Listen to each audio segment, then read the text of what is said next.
नमस्कार साथियों, ICC by Indra Kumar channel में आप सभी का स्वागत है।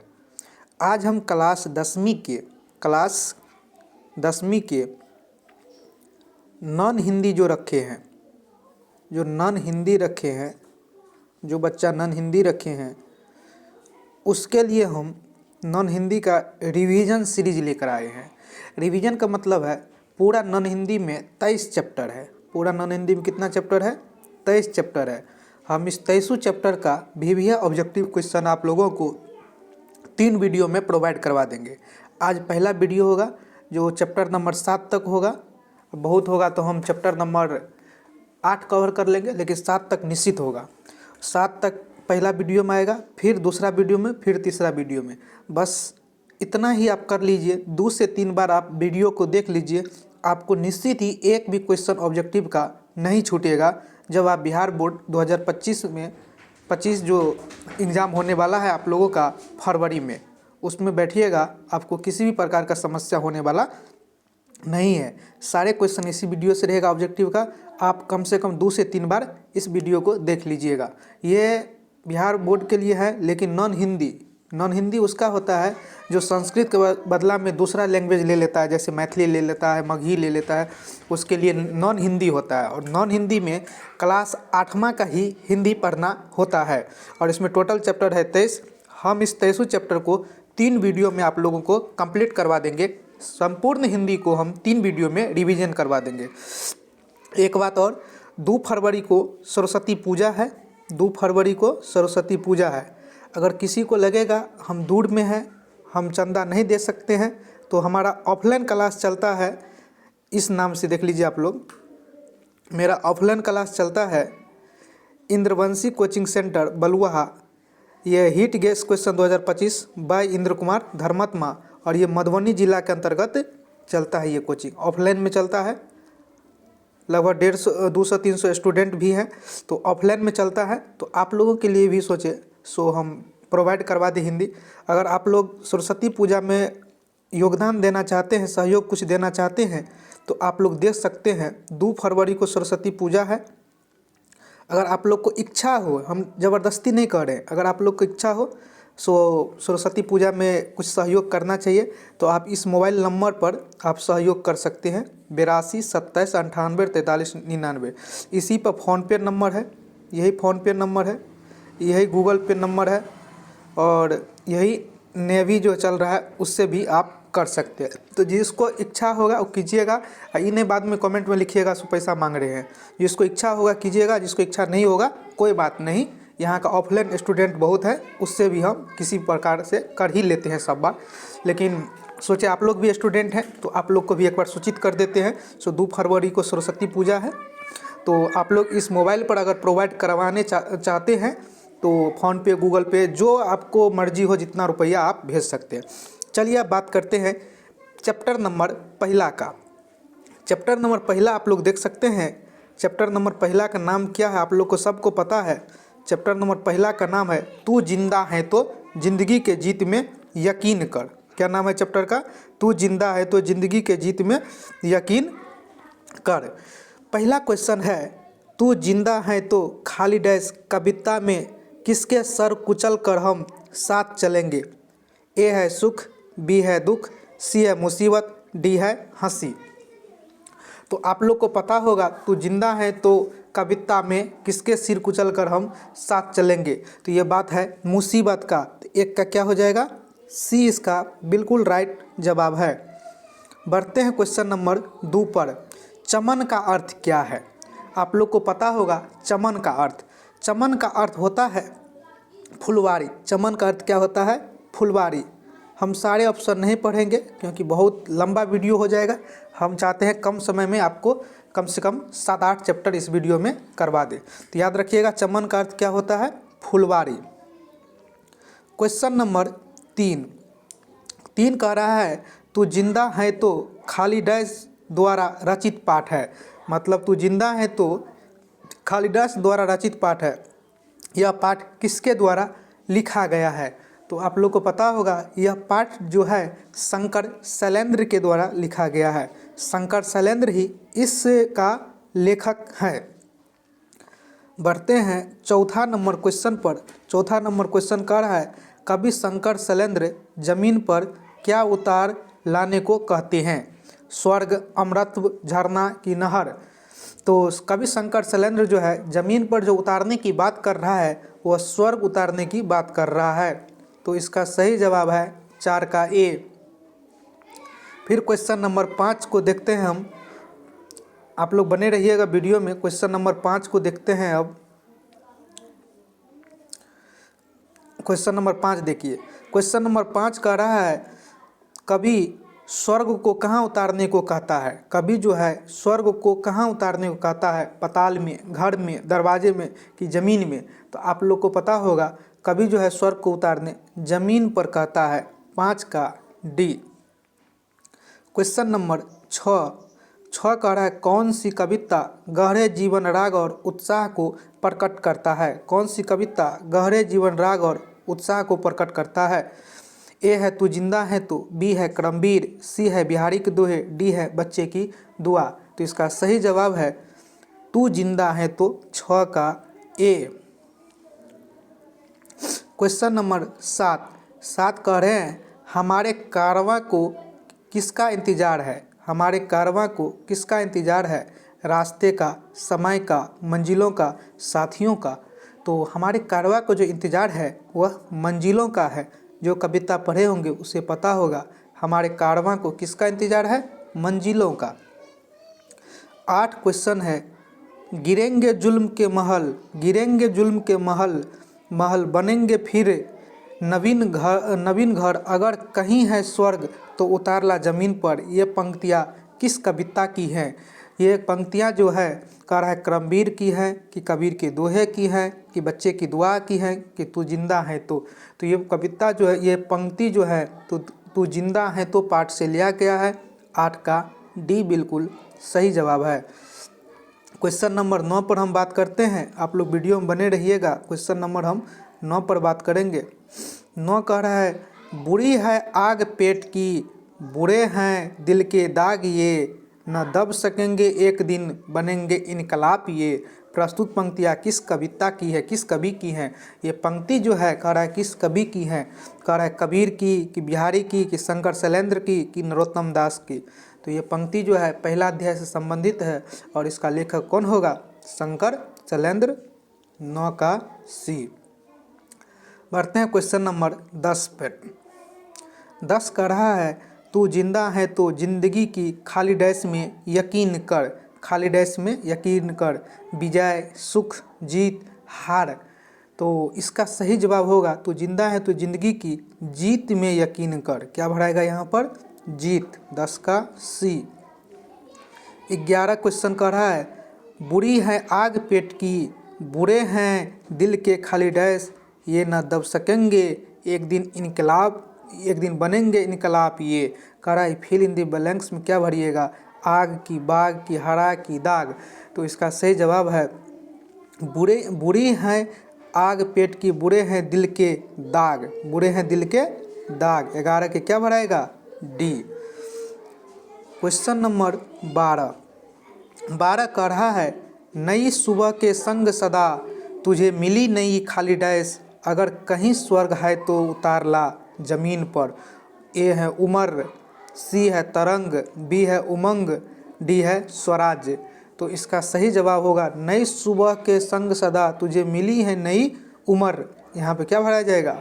नई उमर। 12 का ए। बढ़ते हैं क्वेश्चन नंबर 13 पर। 13 क्वेश्चन कह रहा है तू जिंदा है तो खाली डैश कविता में कवि क्या गुजर जाने की बात कहते हैं? कहता है इसमें कवि क्या गुजर जाने की बात कहते हैं? तो कवि कह रहा है, ऑप्शन कह रहा है गीत और संगीत, बी कह रहा है कष्ट और जुल्म, सी कह रहा है नाच गाना, डी कह रहा है सुबह और शाम। इसका सही ऑप्शन है 13 का बी, कष्ट और जुल्म। बढ़ते हैं क्वेश्चन नंबर 14 पर। एक क्वेश्चन और है इस चैप्टर का, फिर हम बढ़ेंगे दूसरा चैप्टर पे।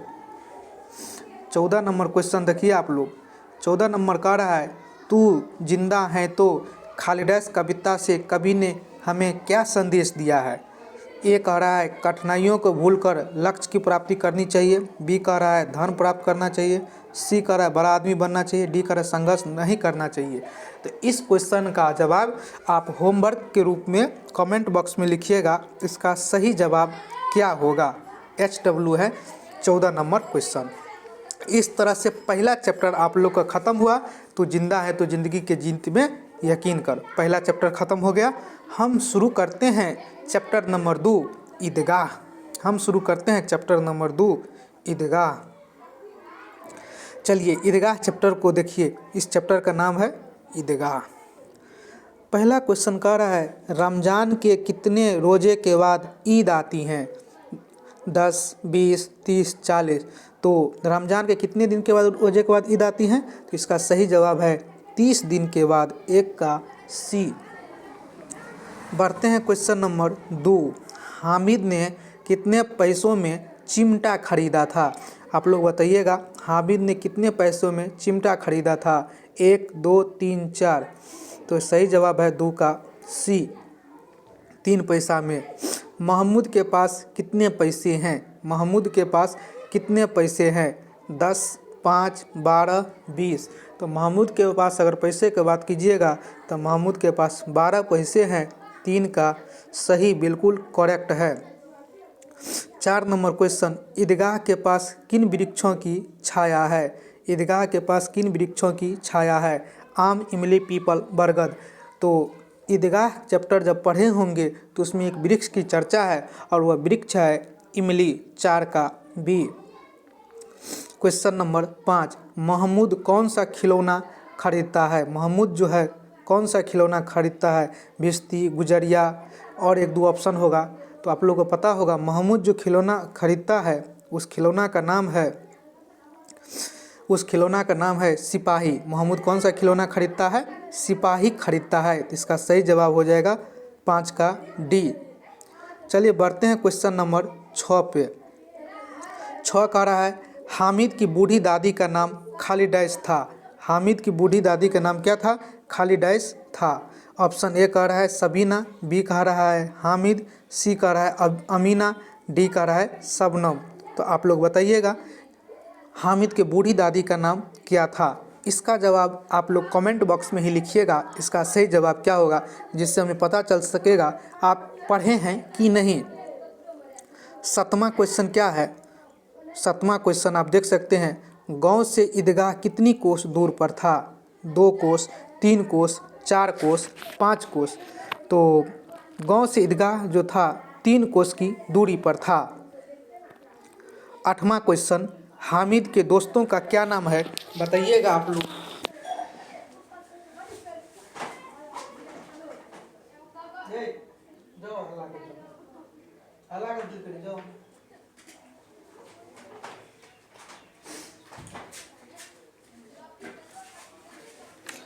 तो आप लोग बता चुके होंगे हामिद के दोस्तों का क्या नाम है।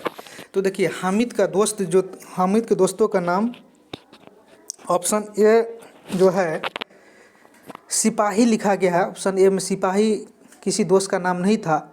हामिद के अगर दोस्तों का हम नाम के बात करें तो नूरे भी था और मोहसिन भी था। तो इसका सही जवाब हो जाएगा बी और सी दोनों। क्वेश्चन नंबर 9 कह रहा है मेले में हामिद क्या खरीदता है? खिलौना, मिठाइयाँ, गुजरियाँ, चिमटा। तो मेले में हामिद जो है चिमटा खरीदता है। 9 का डी बिल्कुल करेक्ट है। क्वेश्चन नंबर 10, मेले में समी क्या खरीदता है? मेले में समी क्या खरीदता है? महमूद, गुजरिया, चिमटा, खंजरी। तो समी जो है उसका एक दोस्त था, मेले में समी जो है खंजरी खरीदता है। 10 का डी। क्वेश्चन नंबर 11, मोहसिन मेले में कौन सी मिठाइयाँ खरीदता है? मोहसिन जो है मेले में कौन सी मिठाइयाँ खरीदता है? तो आप लोग को पता होगा मोहसिन जो है मेले में रेवड़ियाँ खरीदता है। तो 11 का क्या हो जाएगा? ए हो जाएगा। इस प्रकार से हम 11 क्वेश्चन कंप्लीट कर चुके हैं। इस चैप्टर में और क्वेश्चन है उसको भी हम देखेंगे। 11 के बाद हम आ रहे हैं क्वेश्चन नंबर 12 पर। क्वेश्चन नंबर 12 देखिए, 12 कह रहा है मोहसिन के पास कितने पैसे हैं? 10, 12, 15, 20। तो तो मोहसिन के पास जो है 15 पैसे हैं। कितने पैसे हैं मोहसिन के पास? 15 पैसे हैं। उसके बाद क्वेश्चन नंबर 13 है। 13 क्या है? ईदगाह कहानी के लेखक कौन है? ईदगाह कहानी के लेखक कौन है? प्रेमचंद्र, शिव पूजन साय, रेणु, राम वृक्ष, बेनीपुरी। तो ईदगाह कहानी का लेखक जो है प्रेमचंद्र हैं। 13 का ए बिल्कुल करेक्ट है। क्वेश्चन नंबर 14 क्या कह रहा है? कौन सी कहानी वंचित बचपन के परिस्थितियों पर मार्मिक ढंग से टिप्पणी करता है? तो कौन सी कहानी जो है बचपन के बारे में लिखा है?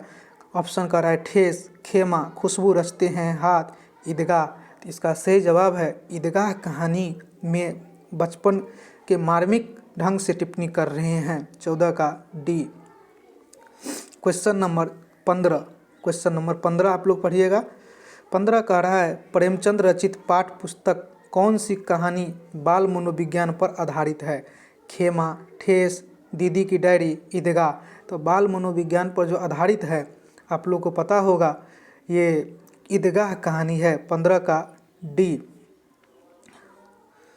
क्वेश्चन नंबर 16 हामिद के दादी का नाम है। तो हामिद के दादी के नाम का अगर बात कीजिएगा तो हामिद की दादी का नाम है अमीना। हामिद की दादी का नाम क्या है? अमीना। 16 का बी। क्वेश्चन नंबर 17 पर बढ़ते हैं हम। क्वेश्चन नंबर 17 पर बढ़ते हैं, इंतज़ार कीजिएगा। क्वेश्चन नंबर 17 आ रहा है। 17 क्वेश्चन आप लोग देखिए। हामिद ने अपराधी भाव से कहा, तुम्हारी उंगलियां तवे से जल जाती थी इसीलिए मैंने इसे ले लिया।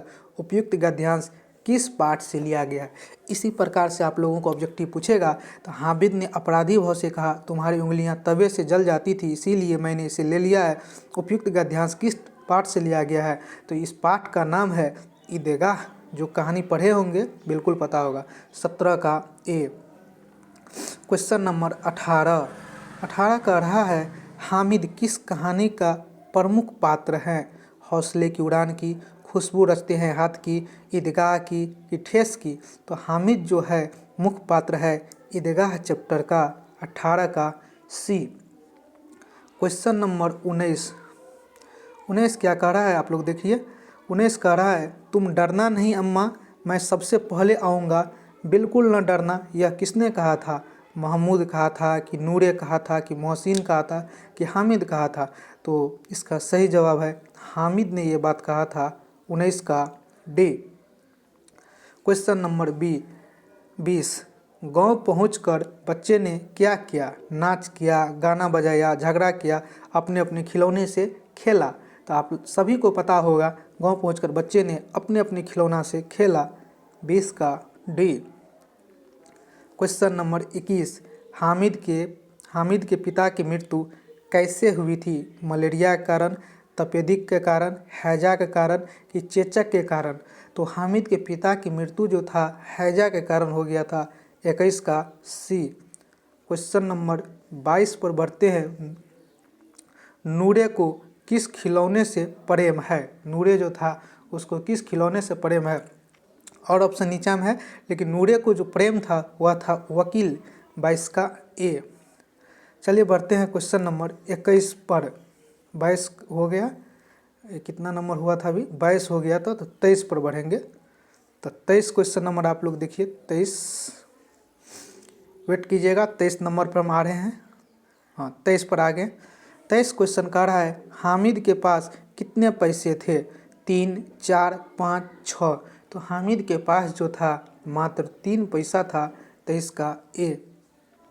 इस चैप्टर का लास्ट क्वेश्चन है 24 कह रहा है चिमटा देखकर अमीना के मन में कैसा भाव जगा?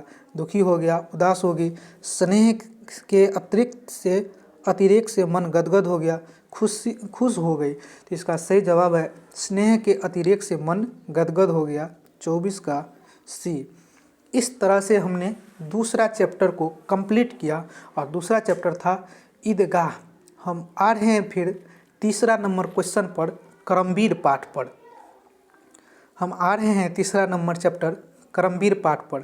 आप लोग को पहले बता दिए हैं, आज हम कम से कम 7 चैप्टर का रिवीजन करवा देंगे। फिर नेक्स्ट वीडियो में हम 7 चैप्टर और लाएंगे और एक थर्ड वीडियो आएगा, उसमें सारे ऑब्जेक्टिव कंप्लीट हो जाएगा नॉन हिंदी का। चिलचिलाती धूप को जो चांदनी देवे बना किस कविता की पंक्ति है? आप पढ़ रहे हैं क्रमवीर पाठ अध्याय 3। ए कह रहा है खुशबू रचते हैं हाथ, बी कह रहे हैं पीपल, सी कह रहे हैं झांसी की रानी, डी कह रहे हैं करमवीर। तो इसका सही जवाब है करमवीर पाठ का ये है। किस पाठ के है ये पंक्ति? करमवीर पाठ के। क्वेश्चन नंबर 2, करमवीर पर्वतों को काटकर क्या बना देते हैं? नदी, सड़क, गुफा, महल। तो करमवीर जो है पर्वतों को काटकर क्या बना देते हैं? सड़क बना देते हैं। 2 का बी। क्वेश्चन नंबर 3, सब जगह सब काल में कौन फले फूले मिलते हैं? दानवीर, बलवीर, करमवीर, वचनवीर। तो आप लोग को पता होगा सब जगह कौन फलते फूलते हैं? करमवीर। 3 का सी। क्वेश्चन नंबर 4, चलिए हम 4 पढ़ा रहे हैं, वेट कीजिएगा आप लोग, 4 पढ़ा रहे हैं। आगे हम क्वेश्चन नंबर 4 पर। 4 कह रहा है करमवीर चिलचिलाती धूप को क्या बना देते हैं? बादल, छाया, चांदनी, अंधकारमयी। तो करमवीर जो है चिलचिलाती धूप को क्या बना देते हैं? तो करमवीर चिलचिलाती धूप को चांदनी बना देते हैं। क्या बना देते हैं? चांदनी। 4 का सी। क्वेश्चन नंबर 5, 5 कह रहा है करमवीर के प्रति निष्ठा ही व्यक्ति की खाली डैश निर्धारित करती है? असफलता, अशिक्षा, सफलता, विफलता। करमवीर के प्रति निष्ठा ही व्यक्ति की खाली डैश निर्धारित करती है। क्या निर्धारित करती है? तो ये सफलता निर्धारित करती है। करमवीर के प्रति निष्ठा ही व्यक्ति की सफलता निर्धारित करती है। 7, भीड़ में क्या नहीं दिखाते हैं? वीरता, मर्दानगी, कला कौशल, चंचलता। तो इसका सही जवाब होगा भीड़ में चंचलता नहीं दिखाते हैं। 6 का डी।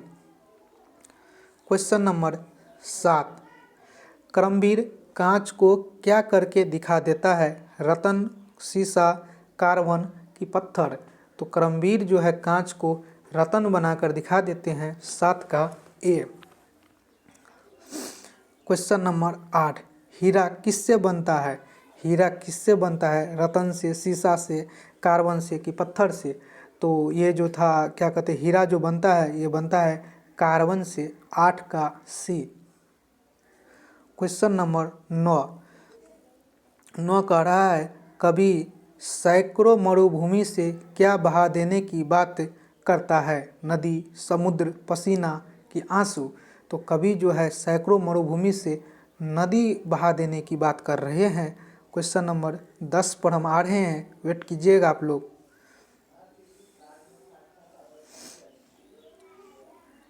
10 हम आगे क्वेश्चन नंबर 10 पे। कवि के अनुसार जंगलों में महामंगल रचा देने का काम कौन करता है? करमवीर, रणवीर, शूरवीर, सत्यवीर। तो कवि के अनुसार जंगलों में महामंगल जो है करमवीर रचा देते हैं। क्वेश्चन नंबर 11 कह रहा है देखकर बाधा विविध बहु विघ्न घबराते नहीं, रह भरोसे भाग के दुख भोग पछताते नहीं। प्रस्तुत गद्यांश किस कविता से ली गई है? बिहारी के दोहे, कबीर के पद, करमवीर, खुशबू रचते हैं हाथ। तो इसका सही जवाब है करमवीर पाठ से ये पंक्ति लिया गया है। क्वेश्चन नंबर 12 पर चलते हैं। 12 पढ़िए आप लोग। कौन सी कविता बाधाओं से जूझते हुए उन कर्मशील लोगों की बात करती हैं जो सभ्यता संस्कृति का निर्माण करती हैं? तो जिंदा है तो, करमवीर, बच्चे की दुआ, खुशबू रचते हैं हाथ। तो इस पंक्ति का बात जो है करमवीर में ही किया गया है। करमवीर ही ऐसा काम कर सकता है। 12 का बी। क्वेश्चन नंबर 13 कह रहा है कवि हरिऔध द्वारा पाठ्य पुस्तक के रचित कविता है। कवि हरिऔध इनमें से किस पाठ को लिखा है? बच्चे की दुआ, करमवीर, झांसी की रानी, सुदामा चरित। तो इसका सही जवाब है करमवीर। 13 का बी।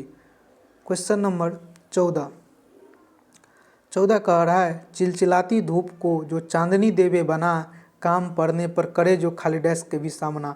शेर, चीता, मुसीबत, दुखों। तो इसका सही जवाब होगा चिलचिलाती धूप को जो चांदनी बना देवे, काम पड़ने पर करे जो खाली डैश का भी सामना। इसका जवाब आप कमेंट बॉक्स में लिखिएगा। इसका सही जवाब क्या होगा, ये आपका होमवर्क रहा। क्वेश्चन नंबर 15 पर हम बात कर रहे हैं। क्वेश्चन नंबर 15 देखिए, 15 कह रहा है पर्वतों को काटकर सड़कें बना देते हैं वे, सैकड़ों मरुभूमि में नदियों बहा देते हैं वे, उपयुक्त दोहा का रचनाकार कौन है? शंकर सैलेंद्र, हरिऔध, नरोत्तम दास, मोहम्मद इकबाल। तो इसका सही जवाब है, इस पंक्ति का लेखक जो है हरिऔध है। इस पंक्ति का लेखक कौन है आप लोग को पता होना चाहिए। पर्वतों की काटकर सड़कों बना देते हैं, सैकड़ों मरुभूमि में नदियां बहा देते हैं, उपयुक्त दोहा का रचनाकार कौन है? तो इसका रचनाकार है हरिऔध। 15 का बी। क्वेश्चन नंबर 16 आप लोग बताइएगा, करमवीर शीर्षक कविता में कौन परिश्रम करने में जी नहीं चुराता है? कौन परिश्रम करने में जी नहीं चुराता? धर्मवीर, दानवीर, महावीर, करमवीर। करमवीर 16 का डी। क्वेश्चन नंबर 17, आज करना है जिसे करते उससे हैं आज ही, किस कविता की पंक्ति है? बिहारी के दोहे, बच्चे की दुआ, करमवीर, पीपल। तो ये जो है करमवीर पाठ से लिया गया है पंक्ति। 17 का C. Question number 18। Question number क्या है? 18 कह रहा है काम को आरंभ करके यों नहीं जो छोड़ते, किस कविता की पंक्ति है? पीपल का है कि सुदामा चरित का है कि राह भटके हिरन के बच्चे का है कि करमवीर का है? तो ये करमवीर पाठ का पंक्ति है। 18 का D. Question number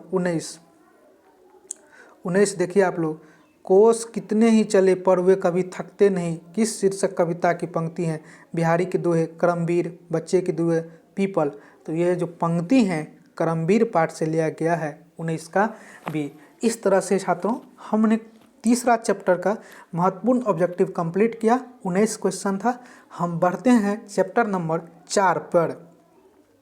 chapter number 4 पर हम बढ़ रहे हैं और चैप्टर नंबर 4 है बाल गोविंद भगत। वेट कीजिएगा, हम आ रहे हैं चैप्टर नंबर 4 पर।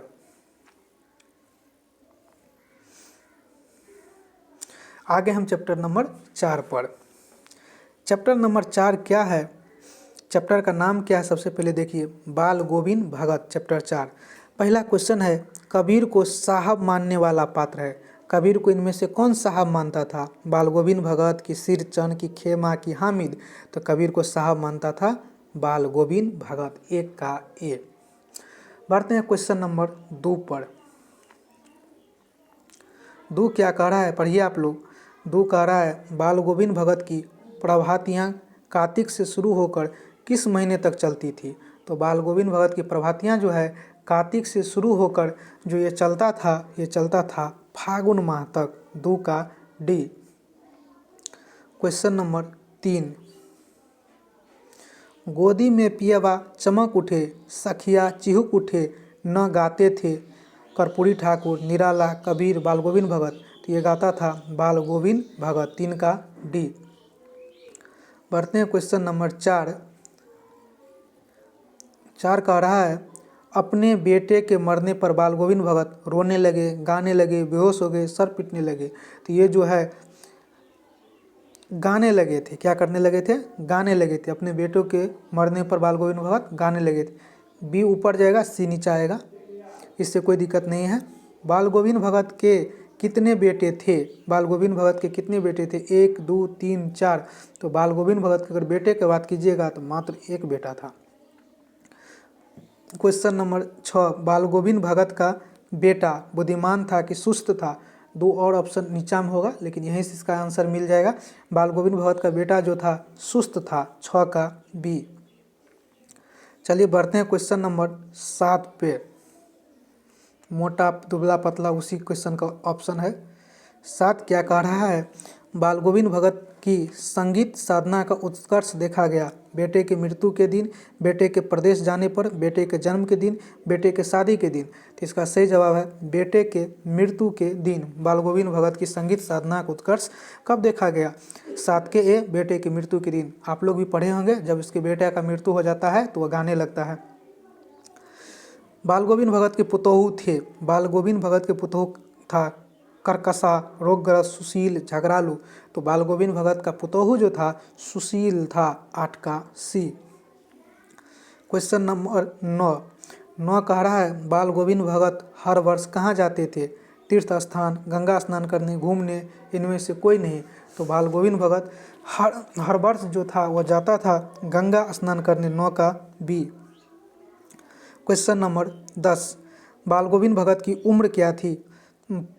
50 यहाँ होगा, 100 छूट गया। 50 से ऊपर, 60 से ऊपर, 70 से ऊपर, 80 से ऊपर। तो बाल गोविंद भगत का उम्र जो था 60 से ऊपर था। 10 का बी। क्वेश्चन नंबर 11 बाल गोविंद भगत क्या थे?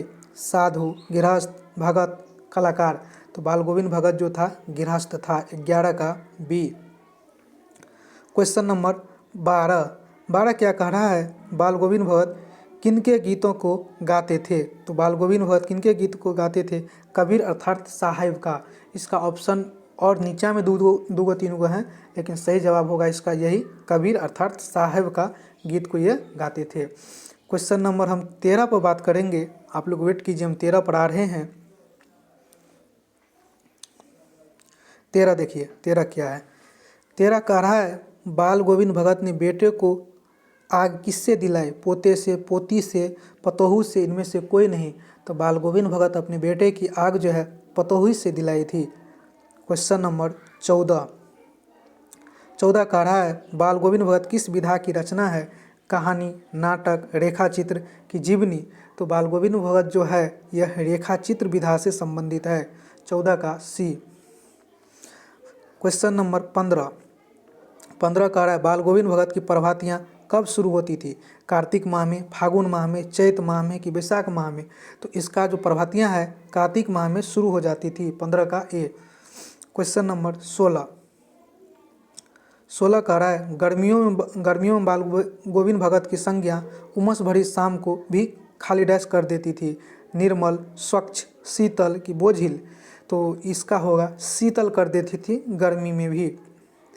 क्वेश्चन नंबर 17 जो कुछ खेत में पैदा होता सिर पर लाद कर पहले बाल गोविंद भगत कहाँ ले जाते थे? जमींदार के दरबार में, कबीर के दरबार में, साहब के दरबार में कि अपने घर? तो आप लोग को पता होगा बाल गोविंद भगत जो है साहेब के दरबार में ले जाते थे। 17 का सी। क्वेश्चन नंबर 18 पर हम आ रहे हैं, वेट कीजिएगा आप लोग। 18 कह रहा है बाल गोविंद भगत रेखा चित्र के रचनाकार है। प्रेमचंद्र, हरिऔध, बेढप बनारसी, राम वृक्ष, बेनीपुरी। तो बाल गोविंद भगत रेखा चित्र का रचनाकार जो है ये है राम वृक्ष, बेनीपुरी। 18 का डी। क्वेश्चन नंबर 19 जाड़े में बाल गोविंद भगत किस रंग की कमली ऊपर से ओढ़े रहते थे? सफ़ेद, लाल, नारंगी कि काली? तो बाल गोविंद भगत काली रंग के ओढ़े रहते थे ओढ़नी। 19 के बाद है 20 बाल गोविंद भगत पुत्र की मृत्यु के बाद पतोहू को रोने के बदले क्या करने को कहते हैं? खुशी मनाने को, नाचने को, गाने को, उत्सव मनाने को? तो बाल गोविंद भगत जो है उसको क्या कहते हैं? गाने को कहते हैं। 20 को सी।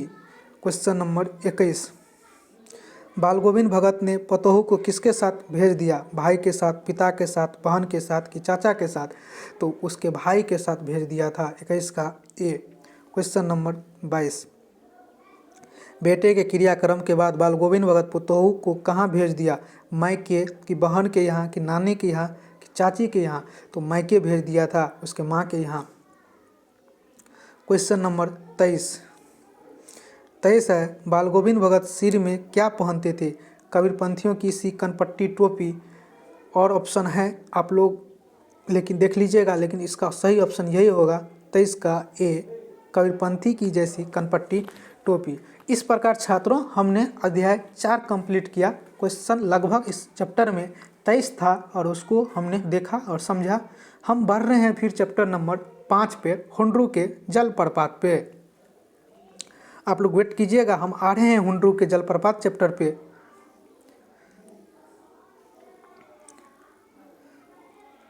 आ गए हैं हम हुंड्रू के जलप्रपात चैप्टर पे। देखिए इस चैप्टर का नाम है अध्याय 5 का हुंड्रू का जलप्रपात।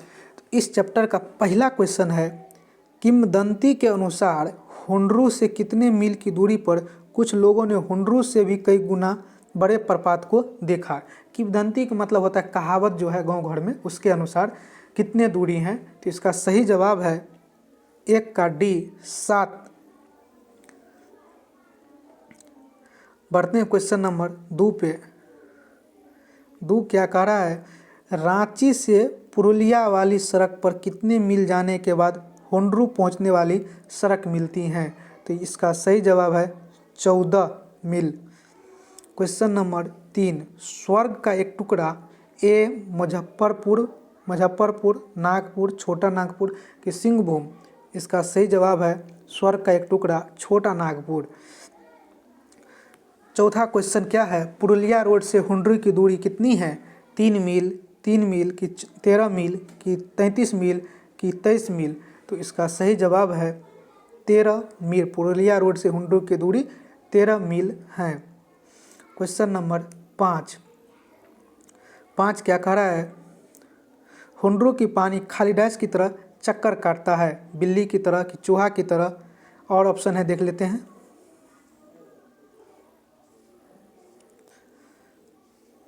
नेवला की तरह, सी है नेवला की तरह, डी है सांप की तरह। सी है सांप की तरह। तो आप इसका सही जवाब बताइएगा। ये क्वेश्चन 5वां होमवर्क में रहा, ए होगा कि बी होगा कि सी होगा कि डी। क्वेश्चन नंबर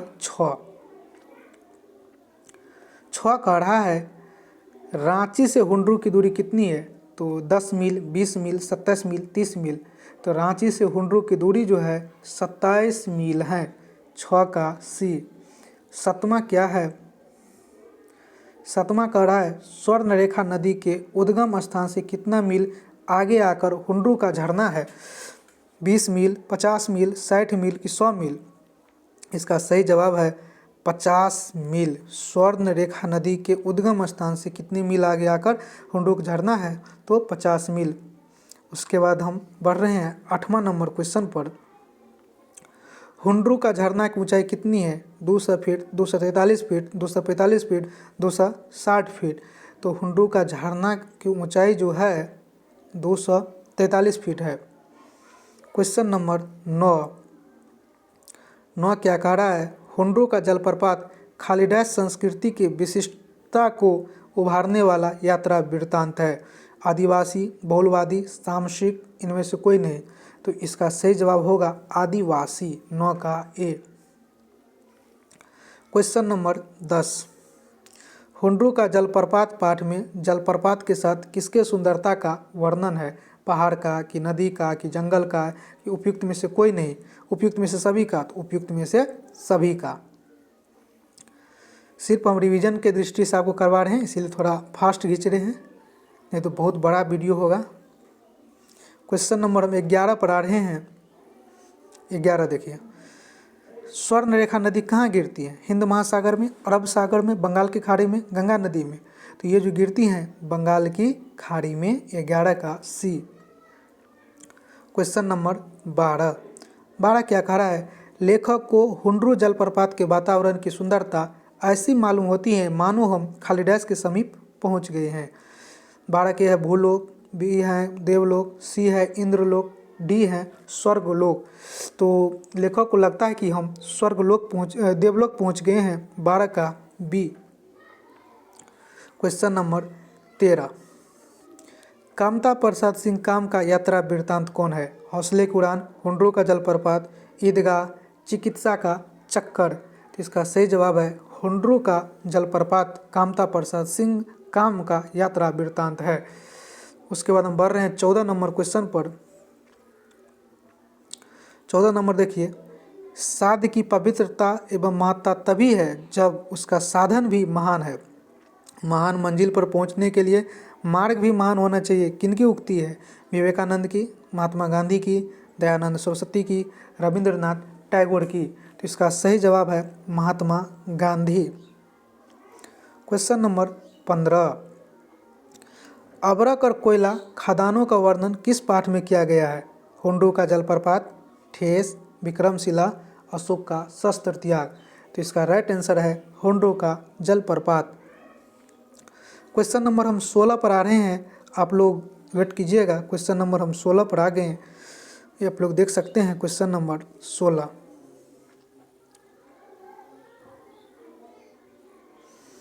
कह रहा है स्वर्ण रेखा नदी रांची, धनबाद, सिंहभूम एवं बालासोर जिले से होकर कहाँ गिरती हैं? सागर में, महासागर में, बंगाल की खाड़ी में कि गुफा में? तो इसका सही जवाब है ये जो नदी गिरती हैं 16 का सी, बंगाल की खाड़ी में।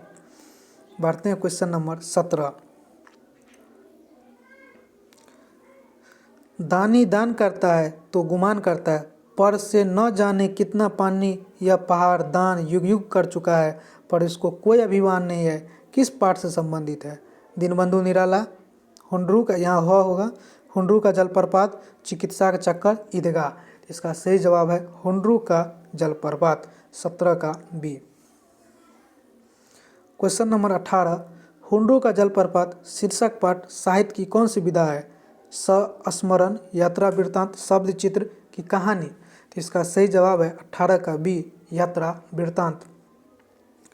19 कह रहा है छोटा नागपुर के निवासी सादगी के अवतार और गरीबी की मूर्ति, यह पंक्ति किस पाठ की है? दीदी की डायरी, हौसले की उड़ान, चिकित्सा का चक्कर कि हुंडरू का जलप्रपात? इसका सही जवाब है 19 का डी, हुंडरू का जलप्रपात। क्वेश्चन नंबर 20 पर आ रहे हैं। हुंडरू का जलप्रपात शीर्षक अध्याय में किसके प्रति विश्वास प्रकट किया गया है? बहुलवादी संस्कृति के प्रति, जंगली जानवरों के प्रति, लोगों की सादगी के प्रति, लोगों के करुणा के प्रति? तो इसमें बहुलवादी संस्कृति के प्रति, 20 का ए। क्वेश्चन नंबर 21 पर आ रहे हैं, आप लोग वेट कीजिएगा। 21 देखिए, हुंडरू का जलप्रपात किस राज्य में है? छत्तीसगढ़ में, मध्य प्रदेश में, झारखंड में कि उत्तराखंड में? तो हुंडरू का जलप्रपात जो है झारखंड राज्य में है। Question number 22। चारों ओर जंगल और पहाड़ के बीच में प्रकृति लीलास्त्री। हिंडूरी का जलप्रपात, दूध सागर का झरना, गरसप्पा का झरना, ककलोत का झरना? तो इसका सही जवाब होगा 22 का ए, हुंडरू का जलप्रपात। क्वेश्चन नंबर 23 पर हम बढ़ रहे हैं। 23 क्या कर रहा है आप लोग सुनिएगा। झरना के एक ओर का जंगल रांची में है और एक ओर का जंगल कहाँ है? लातेहार में, हजारीबाग में, लोहरदगा में, धनबाद में? तो इसका सही जवाब है 23 का बी, हजारीबाग में, 23 का बी। इस तरह से छात्रों हमने चैप्टर नंबर 5 भी कंप्लीट कर चुके हैं। इसमें भी हमने 23 महत्वपूर्ण ऑब्जेक्टिव को रखे हैं। आप लोग जरूर 1 से 2 बार देखिएगा वीडियो को, जिससे पूरा चैप्टर आपका रिवीजन हो जाएगा। चलिए हम बढ़ते हैं चैप्टर नंबर 6 पर, बिहारी के दोहे चैप्टर पर। चैप्टर नंबर 6 का नाम है बिहारी के दोहे। पहला क्वेश्चन, गोपियों ने कृष्ण की मुरली क्यों छुपाई? चुराने के लिए कि बजाने के लिए, बातचीत करने के लोभ से कि तंग करने के लिए? तो इसका सही जवाब है बातचीत करने के लोभ से, 81। Question number 2। बतरस लालच लाल की मुरलीधरी लुकाई काव्य पंक्ति है? बिहारी के दोहे से, क्रमवीर से, पीपल से, सुदामा चरित्र से? तो इसका सही जवाब है बिहारी के दोहे से। Question number 3। रीतकालीन प्रसिद्ध कवि का नाम क्या है? तो इसका सही जवाब है बिहारी। वेट कीजिएगा, आ रहे हैं चौथा नंबर क्वेश्चन पे। चौथा देखिए, किसके बगैर व्यक्ति बड़ा नहीं होता? गुण के, धन के, रूप के कि शक्ति के? तो इसका सही जवाब है बिना गुण के कोई बड़ा नहीं होता, 4 का ए। पाँचवा का, बिहारी के अनुसार रामू कृष्ण भगवान कैसे प्रसन्न होते हैं? सच्चाई से, दिखावा से, बुराई से, बाह्य आडंबर से? तो भगवान जो है खुश होते हैं इसके अनुसार सच्चाई से, 5 का ए। Question number 6। दैव जो देता है उसे क्या करने के लिए बिहारी कह रहे हैं? स्वीकार करने को, विरोध करने को, छोड़ देने को, तोड़ देने को? उसे कह रहा है स्वीकार कीजिए जो आपको दैव जो देता है। Question number 7।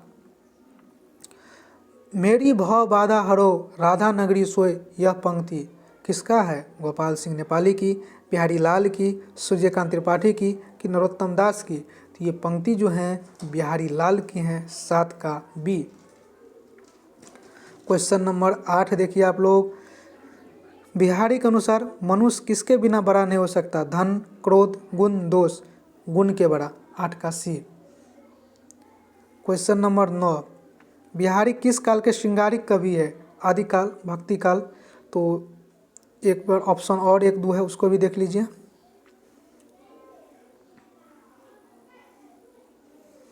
ऑप्शन सी है रीतिकाल, डी है आधुनिक काल। तो इसका सही जवाब है बिहारी रीतिकाल के कवि हैं।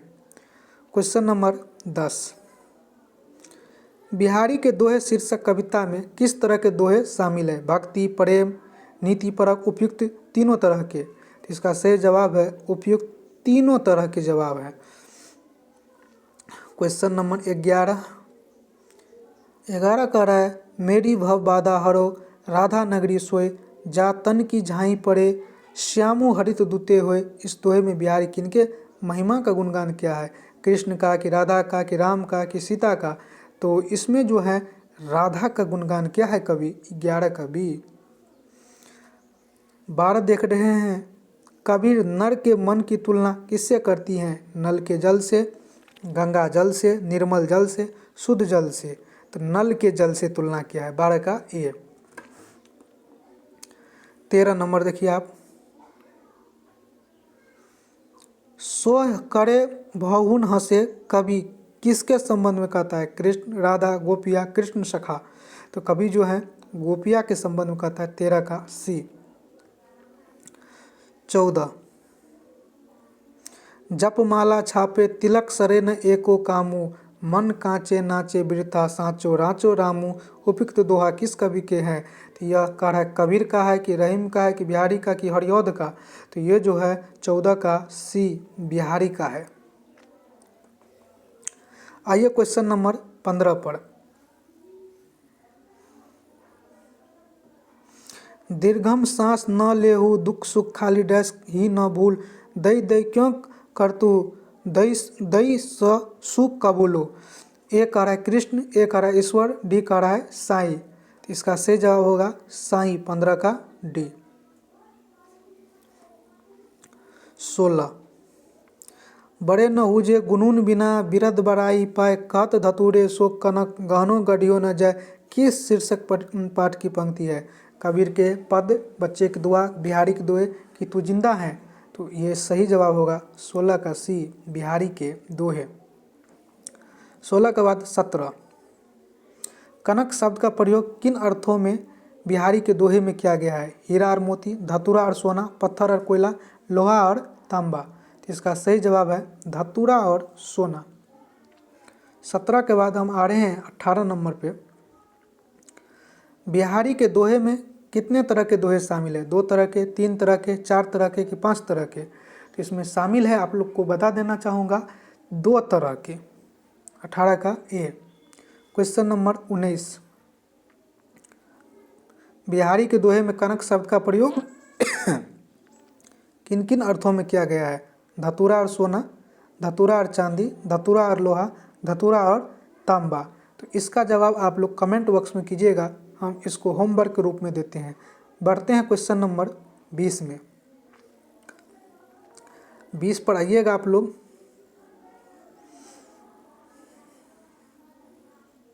चलिए 20, दीर्घ सांस न लेहू दुख, सुख साई ही न भूल। किस कविता की पंक्ति है? बिहारी के दोहे, रहीम के दोहे, कबीर के दोहे, जयसी के करवक से। तो इसका सही जवाब है 20 का। अगर हम बात करें, चैप्टर नंबर है क्या कहते हैं 6 ना, हाँ चैप्टर नंबर 6 है। तो इसका सही जवाब है बिहारी के दोहे, 20 का ए। 21 नंबर अगर हम बात करें, 21 नंबर का रहा है क्वेश्चन, बिहारी के दोहे शीर्षक कविता में बिहारी किससे अपनी सांसारिक बाधाओं को दूर करने की प्रार्थना करते हैं? शिव प्रिया पार्वती से, कृष्ण प्रिया राधा से, राम प्रिया सीता से, गणेश प्रिया लक्ष्मी से। 21 का बी कृष्ण प्रिया राधा से। 21 का बी सही जवाब हुआ। इस तरह से छात्रों हमने चैप्टर नंबर 6 भी कंप्लीट कर लिए। चैप्टर नंबर 6 था बिहारी के दोहे। हम बढ़ रहे हैं चैप्टर नंबर 7 पर, और 7 का नाम है ठेस। और इस वीडियो का लास्ट चैप्टर होगा। फिर हम नेक्स्ट वीडियो में इसका सेकंड पार्ट लाएंगे, क्योंकि एक ही पार्ट में कराने से बहुत लंबा वीडियो हो जाएगा और आप लोग को भी देखने में बोझ लगेगा, इसीलिए हमने इसे 3 पार्ट में इस बुक को बांटे हैं। तो पहला क्वेश्चन क्या है देखिए, काकी की सबसे छोटी बेटी कौन है? शांति, मालती, आरती की मानू? तो काकी की सबसे छोटी बेटी जो है मानू है, 1 का डी। क्वेश्चन नंबर 2, सिरचन को घी की डाढ़ी खखोरन के साथ क्या पसंद है? चूड़ा, चीनी, चना की नमक? तो सिरचन को जो पसंद है 2 का ए, चूड़ा पसंद है। क्वेश्चन नंबर 3 क्या कह रहा है? दूसरे दिन किसके पहली पंक्ति में 7 तारे जगमगा उठे? शीतल पाटी की, मोढ़े की, चीक की कि छतरी की? तो इसका सही जवाब है 3 का सी, चीक की। बढ़ते हैं क्वेश्चन नंबर हम 4 पे। 4 कह रहा है, मझली भाभी सिरचन के सूप में क्या फेंक कर चली गई? पत्थर, कंकर, रसगुल्ला के बूंदिया? तो बूंदिया फेंक कर चली गई थी। 5 कह रहा है, सिरचन ने किसे बेपानी कर दिया? पंचानंद चौधरी के बड़े लड़के को, पंचानंद चौधरी के छोटे लड़के को, पंचानंद चौधरी के नौकर को, पंचानंद चौधरी के मुंशी को? तो इसका सही जवाब है पंचानंद चौधरी के छोटे लड़के को, 5 का बी। क्वेश्चन नंबर 6 पर, सिरचन जाति का खाली डैश है? वैश्य, कहार, ब्राह्मण की कारीगर? तो कारीगर हैं, 6 का डी। 7 क्या कह रहा है क्वेश्चन? 7 आप लोग पढ़िएगा। सिरचन को लोग समझते हैं चटोर, बहादुर, बेईमान की नेता? तो सिरचन को लोग जो समझते हैं वो चटोर समझते हैं। क्या समझते हैं? चटोर। ये जो आप पिक्चर देख रहे होंगे, ये जो आप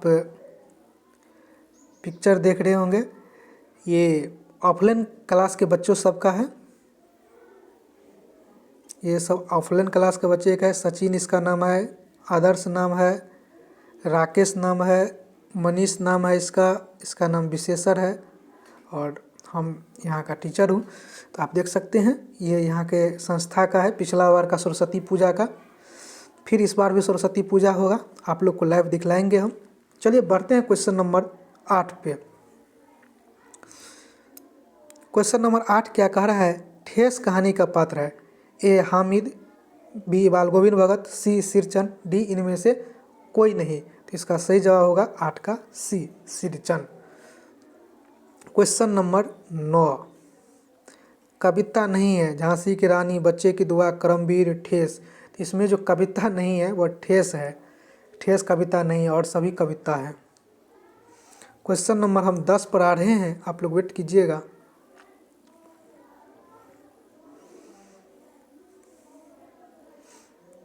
आगे 10 पर, मिथिलांचल की लोक संस्कृति का प्रभावी वर्णन है? ठेस में, बाल गोविंद भगत में, विक्रमशिला में, इनमें से कोई नहीं?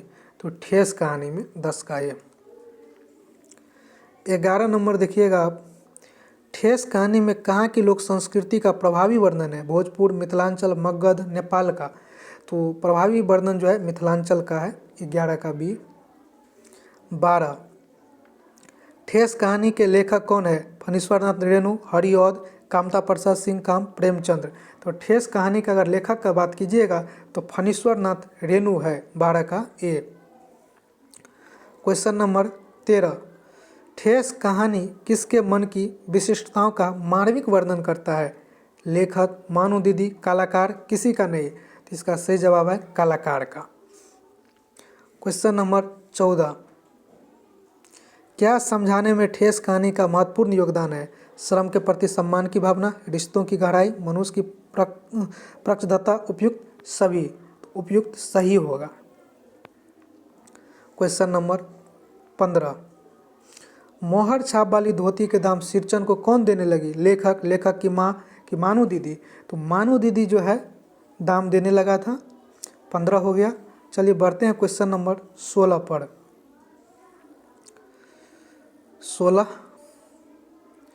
16 कह रहा है, सिरचन को पान का बीड़ा किसने दिया? लेखक, लेखक की माँ, मझली चाची की मानू दीदी? तो आप लोग को पता होगा, सो लेखक को पान का बीड़ा किसने दिया था? मानू दीदी ने दिया था, 16 का डी। 17 आप लोग देख सकते हैं, मोहर छाप वाली धोती कितने में आती हैं? 8 रुपया, 10 रुपया, 12 रुपया कि 15 रुपया? इसका जवाब आप कमेंट बॉक्स में दीजिएगा, यह आपके लिए होमवर्क है। 17 हो गया। चलिए हम बात करते हैं नेक्स्ट क्वेश्चन पर, 18 नंबर क्वेश्चन पर। 18 कह रहा है ठेस एक खाली डैश है, कहानी है, कविता है, रेखाचित्र है कि जीवनी है। ठेस एक जो है कहानी है। क्या है? ठेस एक कहानी है। क्वेश्चन नंबर 19, सिरचन स्टेशन पर मानो दीदी को क्या देता है? शीतल पार्टी, चीक, एक जोड़ी आसनी कुश की उपयुक्त सभी। तो इसका जवाब है उपयुक्त सभी चीज़ देता है। क्वेश्चन नंबर 20, फणीश्वर नाथ रेणु की कहानी है। ईदगाह, बाल गोविंद भगत, ठेस, होंडरू का जलप्रपात। तो ठेस जो है फणीश्वर नाथ रेणु की है। क्वेश्चन नंबर 21, खेती बाड़ी के समय गांव के किसान किसकी गिनती नहीं करते थे? हरचरण की कि सिरचन की? तो इसका सही जवाब है सिरचन की। 21 का बी। बढ़ते हैं क्वेश्चन नंबर 22 पर।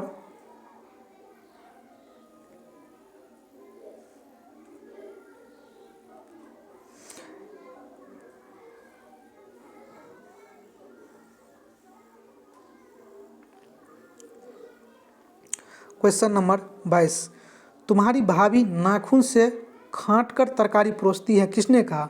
मानू ने, बड़ी भाभी ने, सिरचन ने, डी कह रहा है चाची ने। तो ये बात जो कहा था 22 का सी, सिरचन ने। 22 का सी। क्वेश्चन नंबर 23, आज नेनू मत रही थी तो तुम्हारी याद आई, किसने कहा? लेखक की माँ, लेखक की दादी, मानू दीदी, काकी। तो इसका सही जवाब है 23 का ए, लेखक की माँ। 24, पंचानन चौधरी किस टोली के थे? वैश्य टोली के, राजपूत टोली के, ब्राह्मण टोली के, काष्ट टोली के? तो पंचानन चौधरी जो था ब्राह्मण टोला का था। 24 का सी। 25, सिरचन को बुलाने से पहले लेखक किससे पूछ लेते थे? दीदी से, चाची से, भाभी से, माँ से। तो सिरचन को बुलाने से पहले लेखक किससे पूछ लेते थे? तो आप लोग को पता होना चाहिए। 25 का डी बिल्कुल सही है, माँ से। क्वेश्चन नंबर 26, किसकी मड़ैया के पास बड़े बड़े बाबू लोग की सवारियाँ बंधी रहती थी? ललन पटवारी की मड़ैया के पास, मज्जू महाजन की मड़ैया के पास, सिरचन की मड़ैया के पास, बिरजू की मड़ैया के पास। 26 का ए, ललन पटवारी के मड़ैया के पास। इस तरह से हम 26 क्वेश्चन अभी किए हैं। अभी और क्वेश्चन है इसमें, लेकिन एक बात बता देते हैं जो बाद में जुड़े होंगे। 2 फरवरी को सरस्वती पूजा है। ऑफलाइन संस्था चलता है 1 से लेकर 12th तक, इंद्रवंशी कोचिंग के नाम से। तो ऑफलाइन में पूजा पाठ है, आप लोग को भी लाइव दिखलाएंगे। और अगर किसी को सहयोग करना होगा तो आप इस नंबर पर सहयोग कर सकते हैं, 82 27 98 43 और लास्ट में 99 9 और 9। फिर से लिख देते हैं 82 27 98 43 99। अगर किसी को सरस्वती पूजा में कुछ सहयोग करना होगा तो आप लोग इसी पर फ़ोन पे, गूगल पे, भी कुछ भी कर सकते हैं। आपको जो मन होगा मर्जी उतना सहयोग कर सकते हैं, कोई ज़बरदस्ती नहीं है। करने का मन होगा तो कीजिएगा, नहीं करने का मन होगा कोई दिक्कत नहीं है। चलिए हम बढ़ते हैं। क्वेश्चन नंबर कितना था ये? 26। 26 के बाद क्वेश्चन नंबर हम 27 पर आते हैं। किसकी विदाई होने वाली थी? लेखक की दीदी की, लेखक की छोटी बहन की, लेखक की भाभी की, लेखक की बुआ की। तो 27 का बी, लेखक की छोटी बहन की। बढ़ते हैं क्वेश्चन नंबर 28। पहले ऐसी जानती कि मोहर छाप वाली धोती देने से ही अच्छी चीज़ बनती है तो भैया खबर भेज देती, किसने कहा था? बड़ी भाभी, मझली भाभी, छोटी भाभी, बड़ी चाची। तो इसका सही जवाब है मझली भाभी ने कटाक्ष करके बोली थी। और एक चीज़ और आप लोग को दिखा देते हैं, एक क्वेश्चन और रह गया, पहले उसको हम देख लेते हैं उसके बाद। 28 के बाद एक क्वेश्चन और है 29 नंबर, हाँ 29 नंबर है।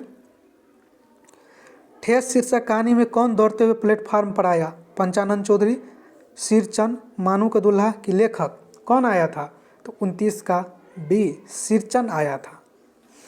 तो इस तरह से हमने 7 चैप्टर के छात्रों कंप्लीट किए। फिर हम नेक्स्ट वीडियो में 8वां चैप्टर से आएंगे और फिर उसमें हम 8 चैप्टर खींचने का प्रयास करेंगे और फिर आपका एक वीडियो और लाकर हम हिंदी को नॉन हिंदी को कंप्लीट कर लेंगे।